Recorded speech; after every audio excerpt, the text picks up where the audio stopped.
Selon l'étude habituelle sur nos origines spirituelles, il est clair que la liberté, l'idée de vivre sans tyran, de vivre notre propre vie comme on l'entend, est présente en chacun de nous. La liberté est sans doute la valeur universelle fondamentale la mieux répartie sur toute la planète depuis au moins 100 000 ans.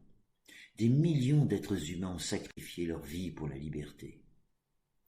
Cependant, dans le langage commun, elle est confondue avec la volonté et son libre arbitre.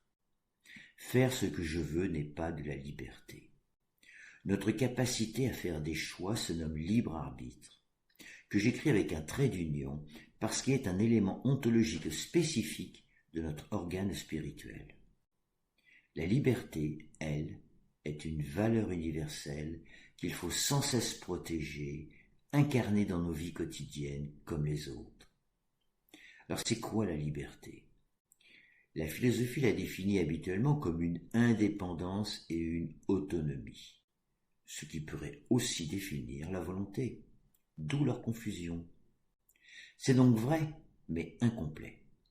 Il faut y ajouter 3 conditions essentielles. Premièrement, la liberté est un consentement entre 2 ou une multitude de volontés, du couple jusqu'au peuple. Deuxièmement, ce consentement doit engendrer du nouveau, une nouvelle vie, toujours du couple jusqu'au peuple. Enfin, cette nouveauté ne doit jamais augmenter la misère du monde. Encore une fois, du couple jusqu'au peuple. Bon, j'y reviendrai plus en détail avec des exemples lors de son étude en tant qu'objet spirituel. Or, le libéralisme et le néolibéralisme, tous deux issus de la racine du mot liberté, n'est qu'un mensonge sémantique fort subtil, qui laisse croire à la liberté pour tous, alors qu'il s'agit en réalité d'un enfermement pour les peuples. Certes, je conviens que cet enfermement s'avère de moins en moins fermé de siècle en siècle. Il a commencé par la violence il y a 5000 ans, puis le religieux et sa morale durant 2000 ans, pour finir le siècle dernier par la fabrique du consentement, propagande néolibérale. Aujourd'hui, j'opterais plutôt pour le stade zéro de la morale d'Emmanuel Todd, qui situe en France en 2013, année du mariage pour tous. Il me semble, et sans certitude, que d'un côté le peuple de France n'est plus dupe, et de l'autre, les propriétaires dominants ne se cachent même plus. Les Français sont soumis, au sens vraiment de la servitude volontaire de la Boétie, mais parce qu'ils ont intégré leur impuissance politique et économique. Il n'existe pas en face une utopie réaliste économique. Même pas la gauche radicale de M. Mélenchon. Bon, quoi qu'il en soit, l'idée de liberté supposée portée par le libéralisme et néolibéralisme est incontestablement un leurre, une illusion. Historiquement et en termes simples, le libéralisme est un système de pensée, c'est un isme, qui se fondait et était supposé défendre avant tout, dès le XVIIIe siècle, la liberté individuelle face à la tyrannie sous l'Ancien Régime. Mais jamais pour les peuples.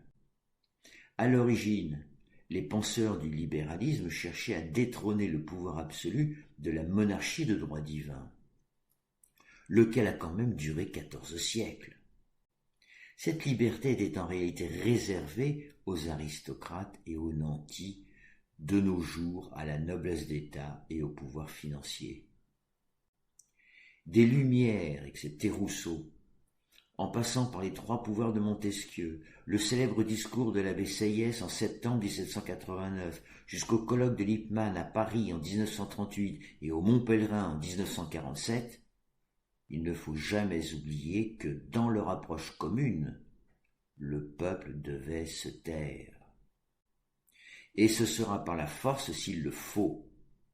La Commune de Paris en 1871 par exemple, mai 68 ou les Gilets jaunes en 2018.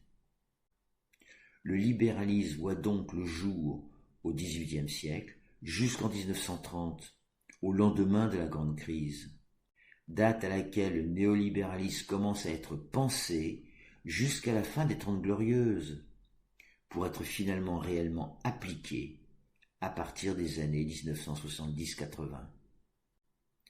Il aura fallu un demi-siècle pour penser le libéralisme, un autre demi-siècle pour penser le néolibéralisme, et encore un autre demi-siècle pour s'apercevoir que ni l'un ni l'autre ne fonctionne, même si les peuples se taisent. Bon, voilà pour le côté historique. Côté philosophique, il importe bien de comprendre que nos philosophes défendaient la liberté pour tous en théorie, mais jamais celle des peuples en pratique. Quand ils cherchaient à s'émanciper du pouvoir religieux, c'était pour défendre leur propre pouvoir, pas celui des peuples. Ils n'étaient d'ailleurs pas démocrates, ils n'ont jamais défendu la démocratie. Voici un exemple, un passage du discours de l'abbé Sieyès du 7 septembre 1789, qui était aussi un noble. Je cite. « Puisqu'il est évident que 5 à 6 millions de citoyens actifs, répartir sur 25 000 lieues carrées, ne peuvent point s'assembler. » Premier argument.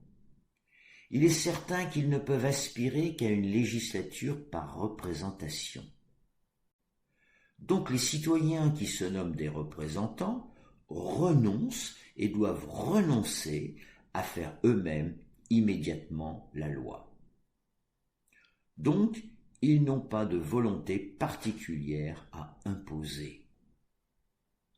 C'est incroyable, non? Toute influence, tout pouvoir leur appartiennent sur la personne de leur mandataire. Alors ça, c'est le plus beau.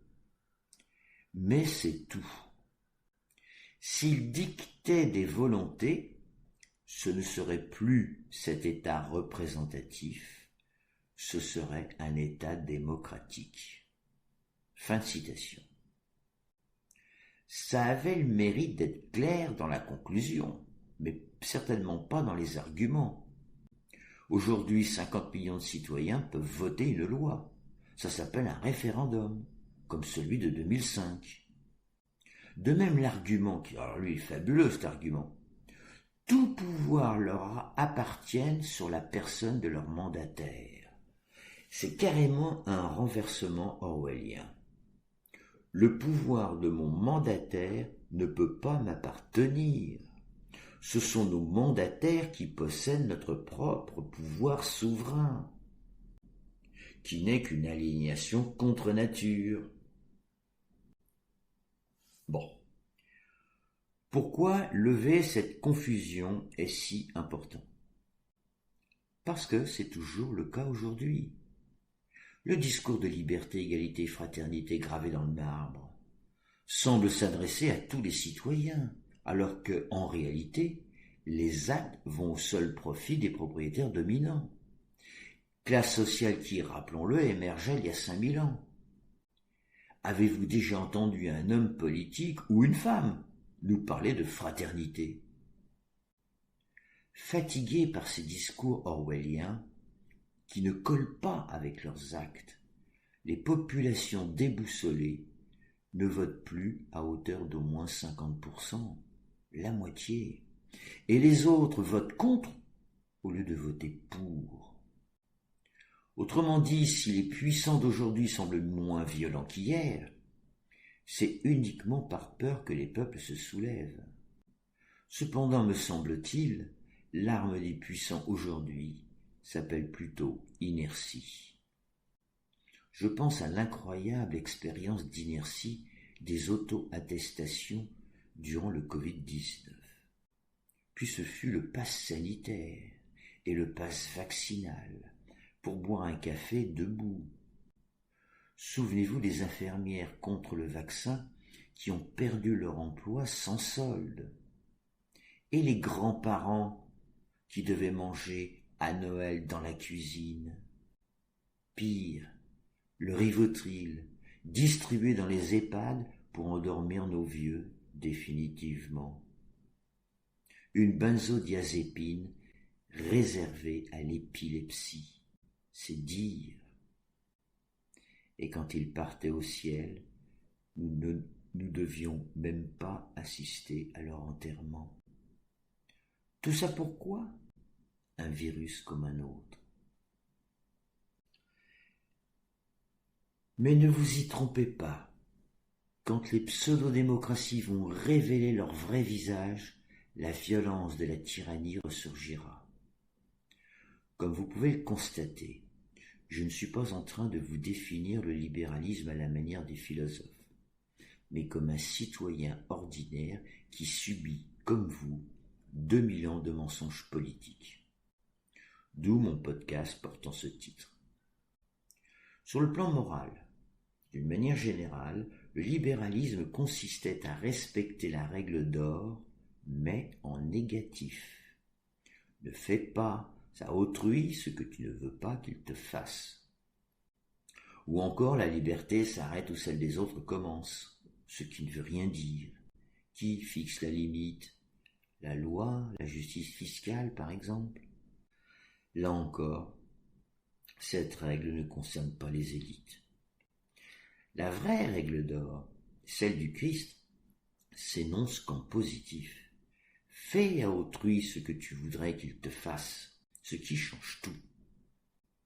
Il s'agit alors d'éveiller en nous l'ensemble des valeurs universelles que nous recevons à la naissance et que nous partageons avec toute l'humanité depuis que nous enterrons nos morts avec respect et amour. Comme aujourd'hui. La limite de la liberté devient tout de suite beaucoup plus claire. Il n'y en a pas. Elle se métamorphose en relation humaine universelle, en consentement de volonté, à commencer par le couple, 3 associés, une collectivité, un peuple. Et je vous renvoie au podcast sur la relation humaine universelle. Sur le plan économique, le libéralisme se traduit par le laisser-faire, laisser-passer des capitaux, marchandises, services et populations. L'État étant réduit à ses fonctions régaliennes, police, justice, administration, ordre, paix sociale. Depuis Adam Smith, l'économie est définie comme les moyens de production, distribution et consommation des marchandises et des services.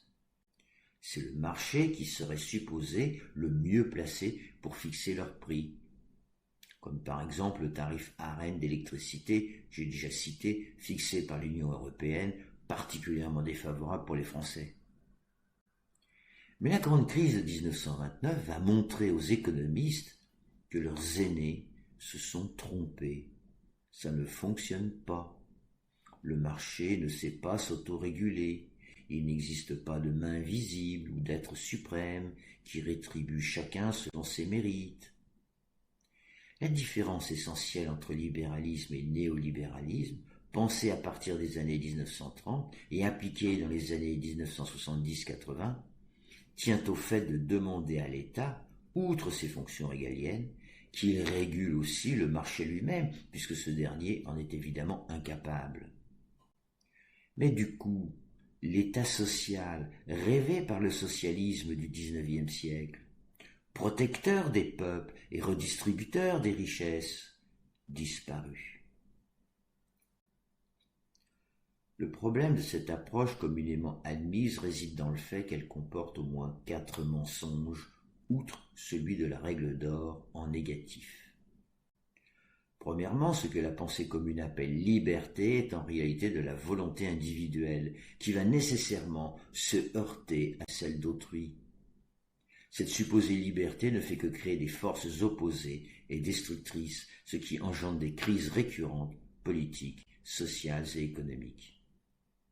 Secondement, nous l'avons déjà vu longuement, tout pouvoir personnel ou représentatif sur autrui s'avère un pouvoir absolu contre nature, parce qu'il aliène nécessairement la volonté d'autrui, donc son destin. Et de surcroît, il ne sait pas s'auto-limiter. Le troisième mensonge concerne la définition de l'économie. En réalité, il s'agit de conventions humaines, ni naturelles, ni scientifiques, qui devrait rechercher sans cesse à rééquilibrer les déséquilibres naturels des couples économiques, sans jamais obtenir leur équilibre parfait. Alors j'y reviendrai, surtout à propos du théorème de l'égoïsme en économie. Le dernier mensonge concerne la supposée compétition naturelle issue de l'évolutionnisme darwinien. Eh bien, contrairement à ce qu'affirme le néolibéralisme, défendu avec acharnement, par l'Union européenne, est contre nature chez l'être humain. En réalité, la nature recherche sans cesse la robustesse par la coopération, c'est-à-dire à sans cesse rééquilibrer les déséquilibres naturels. Et je ne suis pas le seul à le dire. C'est du moins ce qu'affirme le biologiste Olivier Amand. Amand s'écrit H-A-M-A-N-T, qui nomme ces rééquilibrages des déséquilibres naturels des fluctuations. Il a notamment écrit Antidote au culte de la performance. Ouais, c'est l'inverse de la compétition.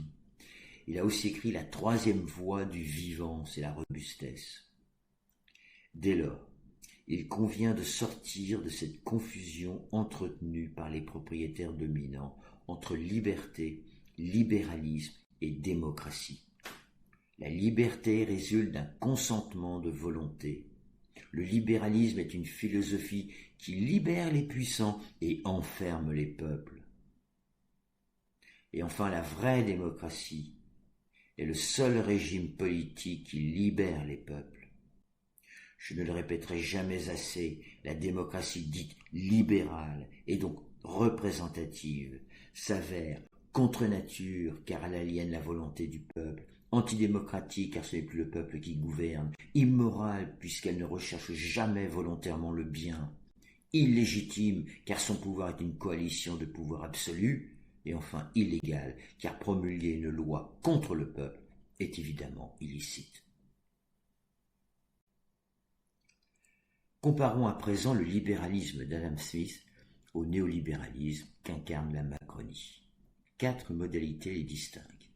Chez Adam Smith, la libre concurrence est supposée limiter la domination des monopoles. Le néolibéralisme actuel a l'effet inverse. Et je vous renvoie aux GAFAM, les multinationales, et même les concessionnaires en France comme Enedis ou Veolia. Deuxièmement, pour Smith, le capital travail est le cœur de la richesse d'un pays. Rappelons qu'à son époque, l'esclavagisme était la norme. Il avait un peu oublié d'ailleurs. Aujourd'hui, il est une valeur marchande qui coûte toujours trop cher. Troisièmement, au XIXe siècle, le rôle de l'État, qui n'était plus absolu, on était sorti de l'ancien régime, consistait essentiellement à maintenir la paix sociale au profit des affaires. Le peuple doit se taire. Or, de nos jours, l'ancien État social redistributif des Trente Glorieuses n'est plus qu'un État au service du capitalisme néolibéral, cassant les services publics et privatisant la richesse nationale, les aéroports, les autoroutes et bientôt les routes nationales. Quatrièmement, enfin, l'économie dite classique n'était pas particulièrement pour la débauche de dépenses somptuaires, atteignant des sommets inégalés comme aujourd'hui. Là, je vous renvoie à l'exemple de Carlos Ghosn, ancien patron de Renault-Nissan, s'offrant une soirée faramineuse au château de Versailles pour ses 60 ans. Soirée qui a coûté 632 000 € à l'une des filiales du groupe. C'est carrément illégal d'ailleurs. Alors qu'un mécanicien qualifié de ce même groupe gagnait environ 2 000 € par mois. Puis vous savez, côté politique, comme vous le savez, nos gouvernants ne font pas mieux. En conclusion, le fond idéologique entre libéralisme et sa nouvelle forme, le néolibéralisme, est le même. Que le peuple se taise et bosse avec ce qu'on lui donne. Après la grande crise de 1929, c'est la méthode qui va changer, mais qui attendra les années 70-80 pour être appliquée. On troque la violence par la fabrique du consentement, Et l'État social protecteur et redistributif devient surtout protecteur et régulateur du marché. Ah, voici une belle référence de la philosophe contemporaine Barbara Stiegler. Son titre, Il faut s'adapter. L'autrice raconte le leitmotiv ou la rengaine du néolibéralisme. C'est au peuple de s'adapter au nouveau monde économique néolibéral et non l'inverse. Et pour celles et ceux qui n'y arriveront pas, la sélection naturelle s'en chargera.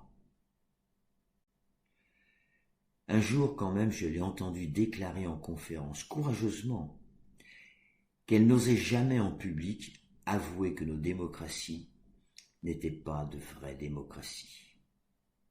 Donc vous voyez, il y a un espoir.